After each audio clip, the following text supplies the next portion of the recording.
Today I've got something that will fix 90% of players between the legs dribble. This is something I see with players I work with almost all the time, and it's keeping them from having a between the legs that's on that pro level as far as being effective with getting past defenders and making your combo moves work. So look, if you're okay with just having a between the legs that just is kind of average or okay, then just keep scrolling, find another video. But if you want a between the legs that's on that pro level, make sure you watch this entire video. I'm gonna give you some drills that are kind of weird, which is why before that, I'm gonna give you some tips to help you get an understanding of how your between the legs should be as far as your body positioning and how you can speed it up. And then you'll understand why these drills, although weird, are gonna really help you take that between the legs next level. Let's jump into how to make your between the legs more effective and put it on turbo speed. So first of all, your positioning, your leg positioning specifically.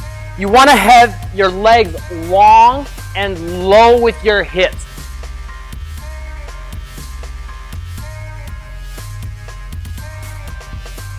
Reason for that is if I'm up here, it's hard to really get a lot of momentum going quickly because my knees aren't bent. But if I get my butt down, that's going to do a whole bunch of things for me. Number one, my hand is closer to the ground. So now I can get it from one hand to the other more quickly.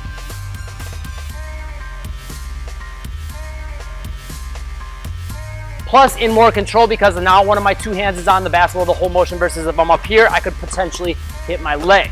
Plus when I'm down low here, now I'm ready to move more quickly, right? Whether it's a combo move to fake this way and come back that way.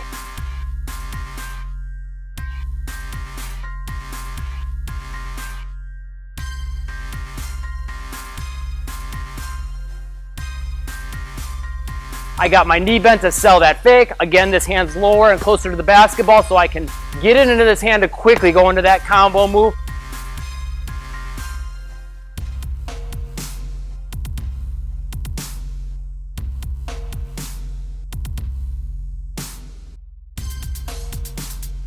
Or if I want to take a first step, I'm in a position now where it'll be long and low and I'll be protected because this leg will be here so my defender can't get to the basketball because this hand will naturally be low here, closing this window where they could get in to steal the basketball, and my leg will be here. So that's the position we want to get into, but how we get into it is really, really important, and that's where some of these drills are going to come in. The first thing we want to pay attention to is that we're not hopping and dropping into that position. Yes, we do want both feet to come off the ground and then get low just like I did there, but we want to get rid of that air time. That's one of the biggest things I have players do besides getting in that position that takes their between the legs next level. And I tell them to not hop, to drop, or think about falling into that position. So it's almost like you're falling to the ground and your feet are catching you right before you're about to fall over, right? So you're falling down, boom, like that. Not up and down, dropping down.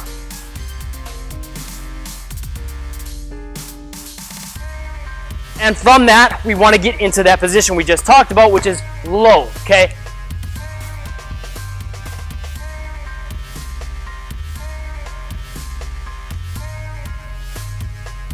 So these next two drills are going to make sure you're getting those two parts in place. Told you first drill is going to be pretty weird. You're going to need a bleacher or a chair. Doesn't really matter, but ideally something lower to the ground is better because it's going to force you to be quicker with your feet. And what this is about is getting you in the habit of falling into that position. So when we do this, we don't want to jump off the bleacher. We literally want to allow our body to just boom, drop straight down quick. You want to have the basketball in the hand that's furthest from the edge. So the hand that's sticking off the edge doesn't have the basketball. That same side foot, we're going to lift in the air over the edge. And then from there, we're going to literally drop down, scissors our legs, and go between the legs. But we want to speed all that up and make it real quick. Okay, so just like this, scissors, boom. One more time, scissors, boom. You want to do that 10 times each leg. So then we would repeat on the other side. Again, hand on the inside, foot on the inside, comes over the edge, drop down, scissors, go between the legs. Just to get in the habit of how it should feel to fall into that between the legs. From there, this next drill is going to make sure that you're getting in that good low stance. Okay, next drill is not quite as weird. You might have seen this one before, but the last one's pretty weird. This one's going to help make sure you're getting in that low stance. So we're good to go on making sure we're dropping down, hopefully, if you've been repping that last drill out. But keep that in mind when you're doing this drill, that you're not hopping, you're dropping. All we're going to do for this is come from an upright stance dribbling regular, drop down, and we want to get nice and low, touch the ground. So just like that. Keep your dribble going. Okay? And you could just rep this out for about 10, 20 times.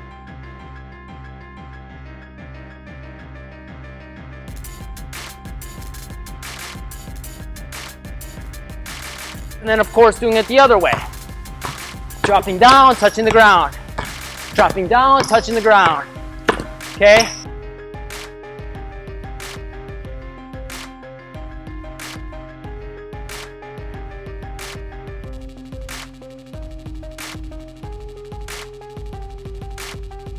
Really focusing on not just that we're touching the ground, but we're touching the ground quick. We're trying to get our hands to the ground as fast as we can. We're also trying to get our feet apart and back onto the ground as quick as we can. That'll speed up all your combo moves and your first step. Now, once you get the feel for this, you could add this into literally any move or combo that you're working on if you want to take it next level. Like if you're doing just a between the legs and drive to the basket, you could add that ground touch to get yourself in the habit of getting low. And then the final thing you need to have is some power into that dribble, right? So to make it between the legs more effective, putting more of a pound dribble on it will make it faster, and then your combos will be more rapid fire. You can drive to the basket quicker, all that stuff, right? Because again, you'll get it into this hand quicker, and then from there, you can read what your defender's doing and make the best choice.